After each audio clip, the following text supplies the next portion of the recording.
let me simply add that it's my very good honor to meet you, and you may call me...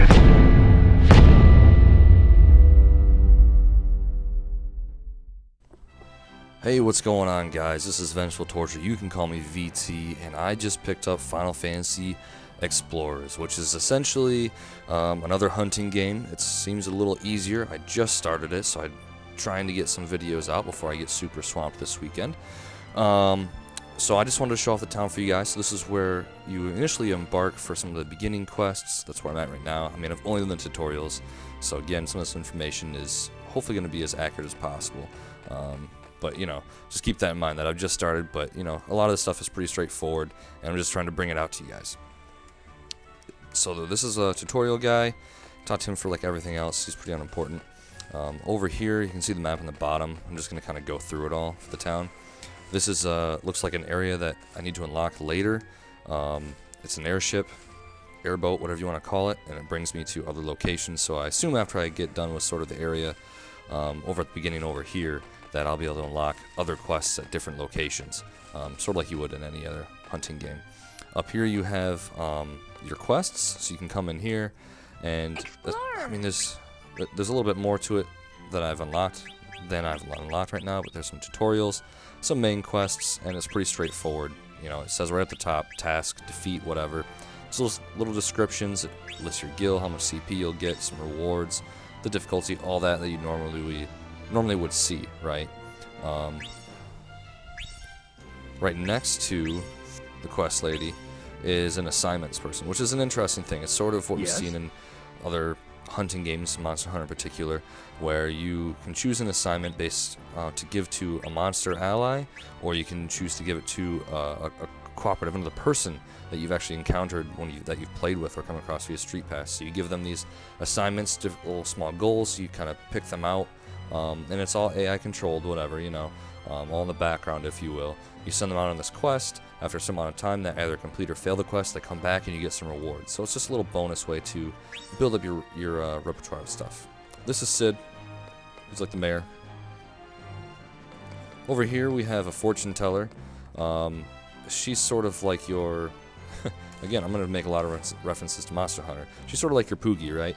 At least what we used to think Poogie did. You go and you can give a donation to her to get certain boosts for a quest, and so I probably won't be visiting her much at all. There are different types of boosts you can get, of course, and they only last for one quest. And you can actually pay with gil or play coins, right? So it's sort of a random assignment you can get. I don't want to pay it because I just started. Next to her, you have the workshop. This is where you get your armor, weapons. You can make new ones or upgrade them, right? So you come in here, all sorts of different stuff. Even accessories, obviously you're going to be spending a lot of time here. And I like the way this is laid out, right? It's pretty straightforward. You know, you're looking mainly at the bottom screen, all the stats on the top screen. Kind of wish that was reversed, to be honest. It would make more sense to me that way, just because I'm constantly focused on the top screen, but it doesn't matter. The stats are nice and big, so you can read all those.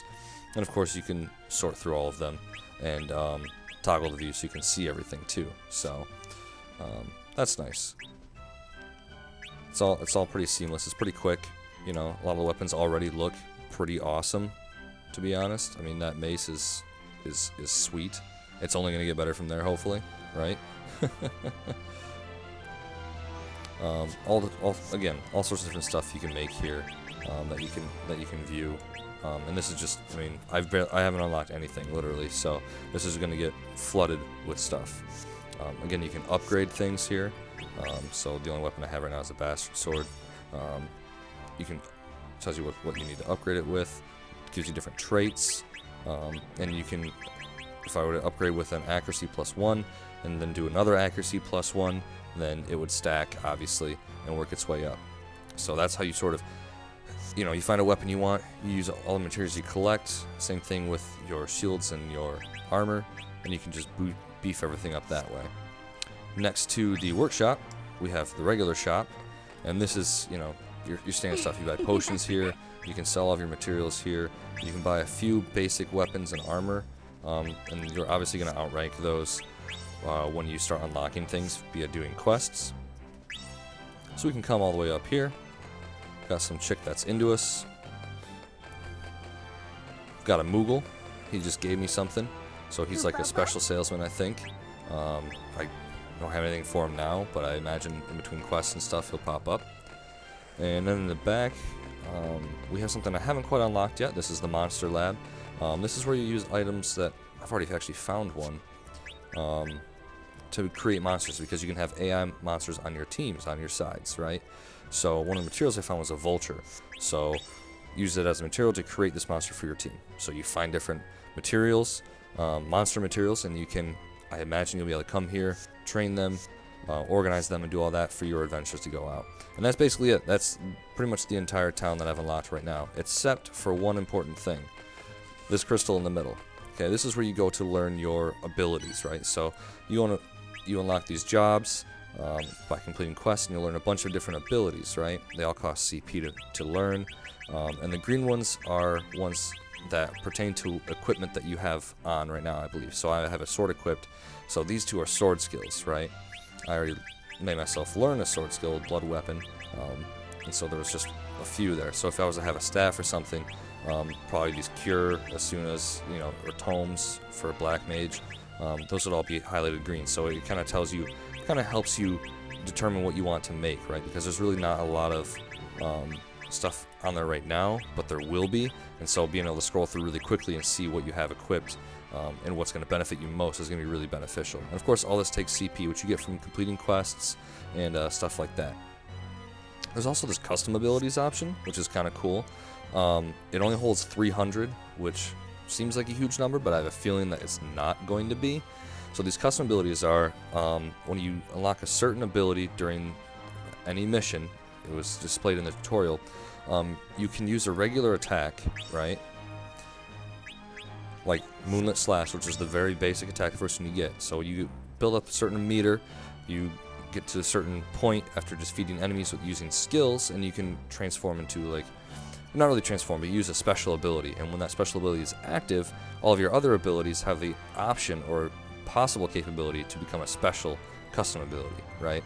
And so that's what this one was. So I used one certain special ability and then used this one, and so it popped up. So I imagine that using different combinations of special abilities with regular abilities, if they transform, will give you different types of special attacks. And so you can choose to keep them, because after 300 they start to get overwritten. So I imagine, there's a lot of different combinations. We'll be able to fill those up pretty quick, and you just got to be careful. You don't want to get rid of anything that because it sounds like it's automatically overwritten. You don't want to get rid of anything that is really good, right? So there's a few details you can read in here. Again, it's probably corresponds to what I used in different combinations and stuff. So it's just kind of cool. It adds a little bit of extra customization to how you play the game and everything. So that's really neat, and I like it. But that's really it for the town. So I'm going to have hopefully a bunch more videos coming out for you guys in the future. So stay tuned and let me know if you want to see anything particular and if you like what you see. Thanks. Take it easy.